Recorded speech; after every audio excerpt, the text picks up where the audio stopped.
Psychiatrist doctor SD Singh ആണ്. സാറിന് ഈ പ്രോഗ്രാമിലേക്ക് സ്നേഹപൂർവ്വം സ്വാഗതം ചെയ്യുന്നു. ഇന്ന് ഏറെ ചർച്ച ചെയ്യപ്പെടുന്ന ഒരു വിഷയമാണ് മാനസിക അവസ്ഥയിൽ ഉണ്ടാവുന്ന പലതരത്തിലുള്ള വ്യത്യാസങ്ങൾ. അവൻ മൂഡ് ഔട്ടാണ് അല്ലെങ്കിൽ അവൾ മൂഡ് ഔട്ടാണ് എന്നൊക്കെ പലപ്പോഴും പറയാറുണ്ട്. ഈ ഒരു മൂഡ് ഔട്ട് അല്ലെങ്കിൽ ആ തരത്തിലുള്ള ഒരു അവസ്ഥ ഒരു ചികിത്സ വേണ്ട ഒരു അവസ്ഥയാണോ ഡോക്ടർ എന്ന് പറയാം? ഈ മൂഡ് ഔട്ട് എന്ന് ഇങ്ങനെ ഒരുപാട് ആളുകൾ പറയാറുണ്ട്.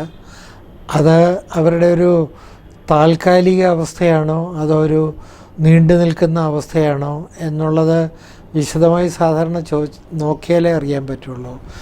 മാനസിക അവസ്ഥ മാനസിക രോഗത്തിൻ്റെ ഒരു ലക്ഷണമാകാം. മാനസിക അവസ്ഥ സാധാരണ ആളുകളുടെ ഒരു സാധാരണ ഭാവവുമാകാം. ഉദാഹരണത്തിന് രാവിലെ 100 രൂപ കളഞ്ഞുപോയി. 100 രൂപ കളഞ്ഞു പോയതുകൊണ്ട് ഞാൻ മൂഡ് ഔട്ടാണ്. മറിച്ച് 100 രൂപ കളഞ്ഞാലും കളഞ്ഞില്ലെങ്കിലും എപ്പോഴും ഞാൻ മൂഡ് ഔട്ടാണെങ്കിൽ അത് വിഷാദമാണോ എന്നുള്ളത് വ്യക്തമായിട്ട് ചോദിച്ചാലേ അറിയാൻ നോക്കൂ. ഈ മൂഡ് ഔട്ട് എന്നുള്ളതൊരു കൊളോക്കിയൽ എക്സ്പ്രഷനാണ്, സാധാരണ ആളുകൾ ഉപയോഗിക്കുന്ന ഒരു വാക്കാണ്. അപ്പോൾ അതിൻ്റെ മാനസിക നിലവാരം എന്താണെന്ന് ഞങ്ങളുടെ രീതിയിൽ ചോദിച്ചാലേ ഞങ്ങൾക്കത് മനസ്സിലാക്കിയെടുക്കാൻ പറ്റുള്ളൂ. ഡോക്ടർ ഇപ്പോൾ പറഞ്ഞു വിഷാദ രോഗത്തിൻ്റെ ഒരു ലക്ഷണമായിട്ട് അത് പറഞ്ഞു. വിഷാദ രോഗത്തിൻ്റെ മറ്റ് രോഗലക്ഷണങ്ങൾ എന്തൊക്കെയാണ് ഡോക്ടർ?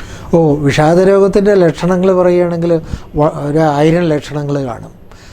ഇതിൽ ഈ വിഷാദ രോഗം എന്നാണ് അതിൻ്റെ പേരെങ്കിലും അത് വിഷാദ രോഗം ഉണ്ടാകുന്ന എല്ലാ ആളുകൾക്കും വിഷാദം എന്ന മനോഭാവം ഉണ്ടാകണമെന്നില്ല. മനസ്സിൽ വിഷാദം അനുഭവപ്പെടണമെന്നില്ല.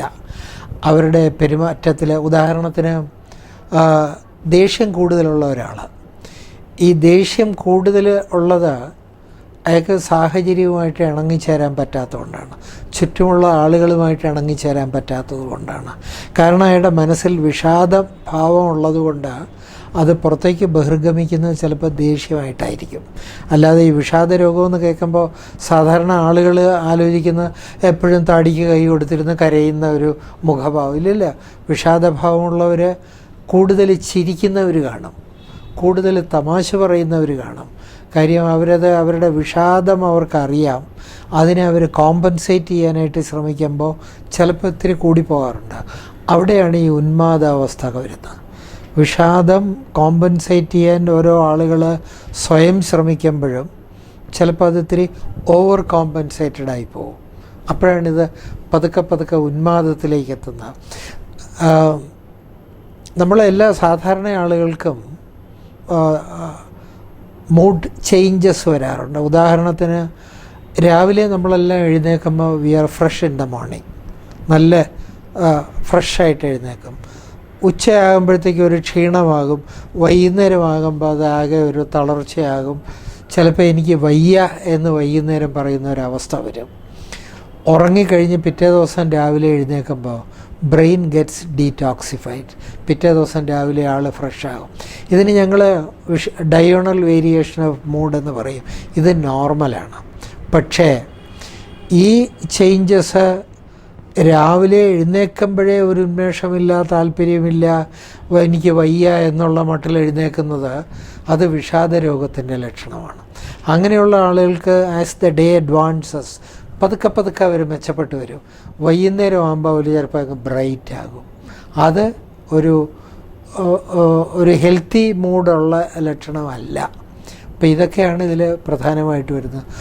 ഒരു മൂഡ് ഡിസോർഡർ അഥവാ ഉന്മാദാവസ്ഥയാണോ അതോ ഒരു വിഷാദാവസ്ഥയാണോ എന്നുള്ളത് ഒരു മനോരോഗ വിദഗ്ധൻ ഒരു മാനസിക പരിശോധന എന്നുള്ള നിലയിൽ ഒരു വ്യക്തിയെ നോക്കിയാലേ മനസ്സിലാക്കാൻ പറ്റുള്ളൂ. അതിൽ മനസ്സിൻ്റെ നിലവാരം, സംഭാഷണത്തിൻ്റെ നിലവാരം, മനസ്സിലുള്ള ആശയങ്ങളുടെ നിലവാരം ഇതെല്ലാം നോക്കണം. ഇതിനുള്ള കാരണങ്ങൾ എന്തൊക്കെയാണ് ഡോക്ടർ? ഈ തരത്തിലുള്ളൊരു മാനസിക അവസ്ഥ അല്ലെങ്കിൽ മാനസിക രോഗത്തിലേക്ക് നയിക്കുന്ന കാരണങ്ങൾ? മാനസിക അവസ്ഥ മാനസിക രോഗത്തിലേക്ക് നയിക്കണമെന്നില്ല. മാനസികാവസ്ഥ എല്ലാവർക്കും ഉണ്ടാകും. മാനസിക രോഗം എന്നുള്ള ഒരു അവസ്ഥയിലേക്ക് വരാനുള്ള കാരണം തലച്ചോറിലുള്ള വളരെ വ്യക്തമായിട്ടുള്ള ചില രാസവസ്തുക്കളുടെ വ്യതിയാനം മൂലമാണ്. രാസവസ്തുക്കളുടെ പേര് പറയുന്നതിൽ അർത്ഥമില്ല, എങ്കിലും ഡോപ്പമിൻ, സെറോട്ടോണിൻ, നോറഡ്രിനലിൻ ഇങ്ങനെ ഈ 3 രാസവസ്തുക്കളാണ് തലച്ചോറിൻ്റെ ചിന്തയുടെ നിലവാരം നിലനിർത്തുന്നത്. അപ്പോൾ അതിൻ്റെ ബാലൻസ് തെറ്റുമ്പോഴാണ് വിഷാദഭാവവും ഉന്മാദഭാവവും മാറി മാറി വരാനും ഇടവിട്ട് വരാനും ഒക്കെ സാധ്യതയുള്ളത്. പക്ഷെ പൊതുവെ ആളുകൾ ധരിക്കുന്നത് നമ്മുടെ ചുറ്റും ഉണ്ടാകുന്ന സംഭവങ്ങൾ കൊണ്ടാണ് ഈ തരം മാനസികാവസ്ഥ വരുന്നത് എന്നാണ്. അത് തെറ്റാണ്, അങ്ങനെയല്ല. മാനസിക അവസ്ഥയിൽ തകരാറുള്ളവർ, മാനസിക ആരോഗ്യമില്ലാത്തവർക്ക് ചുറ്റും കാണുന്ന ചില നിത്യജീവിതത്തിൽ കാണുന്ന സാഹചര്യം പോലും അവർക്ക് വിഷാദം ഉണ്ടാക്കും. ഉദാഹരണത്തിന് ഞാൻ നേരത്തെ പറഞ്ഞു 100 രൂപ കളഞ്ഞുപോയി. വിഷാദ രോഗത്തിൻ്റെ പിടിയിലുള്ള ആളാണെങ്കിൽ അയാൾക്കത് വലിയൊരു വിഷമമായിരിക്കും. നോർമലായിട്ടുള്ള ഒരാളാണെങ്കിൽ അരമണിക്കൂർ വിഷമിച്ചിരിക്കുക, അല്ലെങ്കിൽ 1 മണിക്കൂർ. കുറച്ച് കഴിയുമ്പോൾ അയാൾ തന്നെ പറയും പോയത് പോയി, ഇനിയിപ്പോൾ ആലോചിച്ചിട്ട് എന്താ കാര്യമൊന്നുമില്ലേ. അപ്പം അതാണ് ഇതിലുള്ള വ്യത്യാസം. ഡോക്ടർ പറഞ്ഞതുപോലെ ജീവിതത്തിൽ പ്രശ്നങ്ങൾ വരുമ്പോൾ പലപ്പോഴും ചിലർ ആത്മഹത്യയെക്കുറിച്ച് ചിന്തിക്കാറുണ്ട്. അതും വിഷാദ രോഗവുമായി. അയ്യോ, വിഷാദ രോഗമുള്ളവരാണ് ആത്മഹത്യയിലേക്ക് ചിന്തിക്കുന്നത്. അല്ലാത്തവർക്ക് പോനാൽ പോകട്ടും, പോടാ, കുറച്ചു നേരം വിഷമിച്ചിരിക്കും. അത് കഴിയുമ്പോൾ ഇത് സാധാരണഗതിയിൽ, അതായത് എല്ലാ മനുഷ്യർക്കും, ഈ പൂച്ചയെ നിങ്ങൾ എടുത്തിട്ട് മറിച്ചിട്ടാൽ പൂച്ച തിരിച്ച് 4 കാലിൽ വന്ന് നിൽക്കും ഇല്ലേ. അതുപോലെ എല്ലാ ആരോഗ്യമുള്ള മനുഷ്യർക്കും മാനസിക ആരോഗ്യമുള്ള മനുഷ്യർക്കും സ്വന്തം മനസ്സിൻ്റെ നിലവാരം ഒരു ബാലൻസ്ഡ് സ്റ്റേറ്റിൽ നിർത്താനുള്ള കഴിവുണ്ട്. വിഷാദമാണെങ്കിൽ അല്പം സന്തോഷം കൊണ്ടത് കോമ്പൻസേറ്റ് ചെയ്യാനും, സന്തോഷം കൂടിപ്പോകാതെ വിഷാദം കൊണ്ടല്ല നോർമൽസി കൊണ്ടത് കോമ്പൻസേറ്റ് ചെയ്യാനും സമൂഹത്തിൽ സാധാരണഗതിയിൽ കഴിഞ്ഞു പോകാൻ പറ്റും. അതാണ് ബാലൻസ്ഡ് സ്റ്റേറ്റ് ഓഫ് മൈൻഡ്. ഇതിനുള്ള ഒരു പ്രിവെൻഷൻ, അല്ലെങ്കിൽ നമുക്ക് ഈ വിഷാദ രോഗം അല്ലെങ്കിൽ ഉന്മാദ രോഗം ഈ രീതിയിലോട്ട് പോവാതെ ഒരു മുൻകരുതൽ എടുക്കാൻ നമുക്ക് സാധിക്കുമോ ഡോക്ടർ? സാധിക്കും. മര്യാദയ്ക്ക് ജീവിക്കുക, അതാണ് ഏറ്റവും ചുരുക്കമായിട്ട് പറഞ്ഞാലുള്ളത്.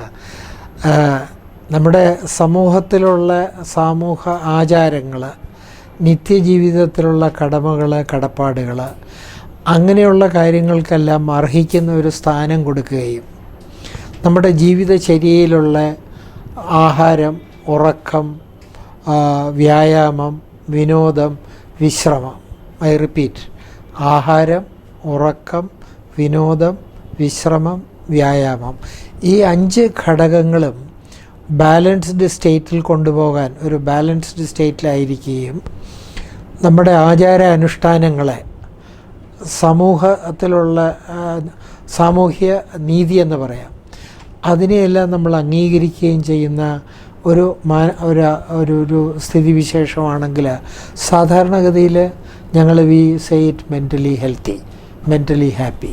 ഈ മെൻ്റൽ ഹെൽത്തിൻ്റെ ഡെഫിനിഷൻ താൻ ചോദിച്ചില്ല, ഞാൻ പറഞ്ഞുതരാം. ശാന്തമായി, സമാധാനമായി, സന്തോഷമായി, സംതൃപ്തമായി ജീവിക്കാൻ സാധിക്കുന്ന ഒരവസ്ഥയ്ക്ക് മാനസിക ആരോഗ്യമുള്ള ഒരവസ്ഥ എന്ന് പറയും.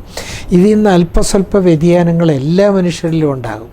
പക്ഷേ ആ വ്യതിയാനങ്ങൾ ഒരു പരിധി കടക്കുമ്പോഴാണ് അത് മാനസിക അവസ്ഥയല്ല, അതൊരു മാനസിക രോഗത്തിൻ്റെ ലെവലിലേക്ക് എത്തുന്നത്. നമ്മൾ ആദ്യം ചർച്ച ചെയ്തപ്പോൾ വിഷാദ രോഗത്തെക്കുറിച്ച് സംസാരിച്ചു. ഇതിൻ്റെ ഒരു ട്രീറ്റ്മെൻറ്റ് അല്ലെങ്കിൽ ചികിത്സാ മാർഗങ്ങൾ എന്തൊക്കെയാണ് ഡോക്ടർ? വിഷാദ രോഗം ഞാൻ നേരത്തെ പറഞ്ഞതുപോലെ തലച്ചോറിലുള്ള രാസവസ്തുക്കളുടെ വ്യതിയാനം മൂലമാണെന്ന് പറഞ്ഞു. Something like you can compare it with diabetes. അതിലുള്ള രാസവസ്തുക്കൾ ക്രമീകരിക്കുന്നതിന് ഇപ്പോഴത്തെ കാലത്ത് മരുന്നുകളുണ്ട്. ഈ ഒരു അറിവ് സാധാരണ ജനങ്ങൾക്കില്ല. സാധാരണ ജനം ഇപ്പോഴും വിചാരിക്കുന്നത് പൂച്ച കുറുക്കിന് ചാടിയോണ്ടാണ് കഷ്ടകാലം വന്നത്, അല്ലെങ്കിൽ കാമുകനും കാമുകിയും തമ്മിൽ പിണങ്ങിപ്പിരിഞ്ഞുകൊണ്ടാണ് വിഷാദരോഗം വന്നത്. ശരിയാണ്, അതെല്ലാം ജീവിതത്തിലുണ്ടാകുന്ന സംഭവങ്ങളാണ്. പക്ഷേ മാനസിക ആരോഗ്യമുള്ള ഒരാളിന്, ഞാൻ നേരത്തെ പൂച്ചയുടെ കഥ പറഞ്ഞതുപോലെ, ബുദ്ധിമുട്ട് കാണും, പക്ഷെ അത് ബാലൻസ് ചെയ്യാൻ പറ്റും. പക്ഷേ അത് രോഗാവസ്ഥയിലേക്ക് പോവുകയാണെങ്കിൽ തീർച്ചയായിട്ടും മരുന്നുകൾ വേണം. ആ മരുന്നുകൾ ചെന്നാലേ തലച്ചോറിലുള്ള രാസവസ്തുക്കൾ ബാലൻസ്ഡ് സ്റ്റേറ്റിൽ നിർത്താൻ സാധിക്കുകയുള്ളൂ. അതല്ലെങ്കിൽ രോഗാവസ്ഥ ഗുരുതരമാവും തോറും ചിന്താവൈകല്യങ്ങൾ, പെരുമാറ്റ വൈകല്യങ്ങൾ, ആശയങ്ങൾ വൈകല്യങ്ങൾ, അങ്ങനെ അങ്ങോട്ട് ഗുരുതരമായി അവസാനം വിഷാദ രോഗങ്ങൾ, ആത്മഹത്യയിലേക്കും ഉന്മാദ രോഗങ്ങൾ, ജീവിതത്തിൻ്റെ അടിസ്ഥാനം മുഴുവനും തെറ്റി, താളം തെറ്റിയുള്ള ഒരു ജീവിത രീതിയിലേക്കും മാറും. ഡോക്ടർ ഇപ്പോൾ പറഞ്ഞ വിഷാദ രോഗം ഡയബറ്റീസുമായിട്ട് നമുക്ക് കമ്പയർ ചെയ്യാൻ സാധിക്കും. ഇപ്പൊ ഡയബറ്റീസ് നമ്മൾ ഷുഗർ ലെവൽ നമുക്ക് നോക്കി കണ്ടെത്താൻ ഇൻസുലിൻ ചെയ്യും. പക്ഷേ വിഷാദ രോഗം എന്നുള്ളൊരു അവസ്ഥ നമുക്ക് ആ തരത്തിലുള്ള എന്തെങ്കിലും ടെസ്റ്റുകൾ ചെയ്താൽ അറിയാൻ സാധിക്കും? ടെസ്റ്റുകളുണ്ട്, പക്ഷെ അത് ഇന്ത്യയിൽ ബുദ്ധിമുട്ടാണ്. ഇന്ത്യയിലില്ല ടെസ്റ്റുകൾ. അമേരിക്കയിൽ പോയാൽ ടെസ്റ്റൊക്കെ ചെയ്യാൻ പറ്റും. ഇത് ടെസ്റ്റ് ചെയ്ത് നോക്കേണ്ട കാര്യമില്ല. മുഖം മനസ്സിൻ്റെ കണ്ണാടിയാണെന്നുള്ള ആപ്തവാക്യം ഓർക്കുക. നമുക്ക് സാധാരണക്കാർക്ക് പോലും ഒരാളിനെ നോക്കിയാൽ അറിയാം എന്താ ബുദ്ധിമുട്ട്, എന്താ വിഷമം. അതാണ് ഈ വർഷത്തെ കഴിഞ്ഞ വർഷത്തെ തീം തന്നെ അതായിരുന്നു. മെൻ്റൽ ഹെൽത്ത് ഡേയുടെ ലെറ്റസ് ടോക്ക് അബൌട്ട് ഡിപ്രഷൻ. ഒരാളിനോട് നമ്മൾ ചോദിക്കണം, ഹൗ ആർ യു, എന്താ വിശേഷം. ഈ ചോദ്യങ്ങൾ നമ്മൾ പതിവായിട്ട് നമുക്ക് ചുറ്റുമുള്ള ആളുകളോട് യാദൃച്ഛികമായിട്ട് ചോദിക്കുന്നത് പോലെയാണെങ്കിലും ചോദിച്ചു തുടങ്ങുകയാണെങ്കിൽ നമുക്ക് വിഷാദരോഗം വളരെ വേഗത്തിൽ ഐഡൻറ്റിഫൈ ചെയ്യാൻ പറ്റും. നമുക്ക് വിഷാദരോഗമാണെന്ന് സംശയം തോന്നിയാൽ സൈക്യാട്രിസ്റ്റിനെ തീർച്ചയായിട്ടും കാണിക്കണം. മരുന്നുകളുണ്ടെങ്കിൽ ഇത് ശരിയാകൂ. ഉപദേശം, കൗൺസിലിങ്, ചർച്ചകൾ, പ്രാർത്ഥനകൾ, ഇതിനൊന്നും ഞാൻ എതിരല്ല. എല്ലാം ആകാം, പക്ഷെ അതിനോടൊപ്പം മരുന്നും വേണം. വിഷാദ രോഗം അല്ലെങ്കിൽ ഉന്മാദാവസ്ഥ ഏതെങ്കിലും ഒരു പ്രത്യേക പ്രായക്കാർക്ക് വരുമെന്ന് നമുക്ക് പറയാൻ സാധിക്കും? പറയാൻ പറ്റും. ഈ വിഷാദ രോഗത്തിൻ്റെയും ഉന്മാദ രോഗത്തിൻ്റെയും ആരംഭ ലക്ഷണങ്ങൾ 10 വയസ്സിനും 15 വയസ്സിനും ഇടയിൽ സാധാരണഗതിയിൽ കണ്ടു തുടങ്ങും. 20 വയസ്സിനും 45-50 വയസ്സിനും ഇടയിലുള്ള ഒരു കാലഘട്ടത്തിലാണ് ഇതിൻ്റെ മൂർധന്യാവസ്ഥയിലെത്തുന്നത്. 50, 55, 60 കഴിഞ്ഞാൽ രോഗാവസ്ഥയുള്ളവരുടെ രോഗത്തിൻ്റെയും രോഗലക്ഷണങ്ങളുടെയും കാഠിന്യം കുറഞ്ഞു വരുന്നത് കാണാറുണ്ട്. ഈ സമയത്ത് ഇപ്പോൾ പൊതുസമൂഹത്തിൽ ലഹരി സാധനങ്ങളുടെ ഉപയോഗം വളരെ കൂടുതലായിട്ട് കാണാറുണ്ട്. അതും നമ്മുടെ ഈ മൂഡ് ചേഞ്ചസ് അല്ലെങ്കിൽ വൈകാരിക ഭാവങ്ങൾ ഉണ്ടാകുന്ന വ്യത്യാസമായിട്ട് ബന്ധമുണ്ട്? വളരെയധികം ബന്ധമുണ്ട്. ഇപ്പോൾ സ്ഥിതിവിവരക്കണക്കിൽ തന്നെ ഉണ്ടല്ലോ, മലയാളിയാണ് ഏറ്റവും കൂടുതൽ മദ്യപിക്കുന്നത്, മലയാളിയാണ് ഏറ്റവും കൂടുതൽ ആത്മഹത്യ ചെയ്യുന്നത്, മലയാളികളുടെ ഇടയിൽ ഇപ്പോൾ വിവാഹമോചനങ്ങൾ കൂടിയിട്ടുണ്ട്, മലയാളികളുടെ ഇടയിൽ കൊലപാതകങ്ങൾ കൂടിയിട്ടുണ്ട്. അപ്പോൾ ആ തരത്തിലുള്ള മാനസിക ആരോഗ്യക്കുറവ് മൂലമാണ് ഇതെല്ലാം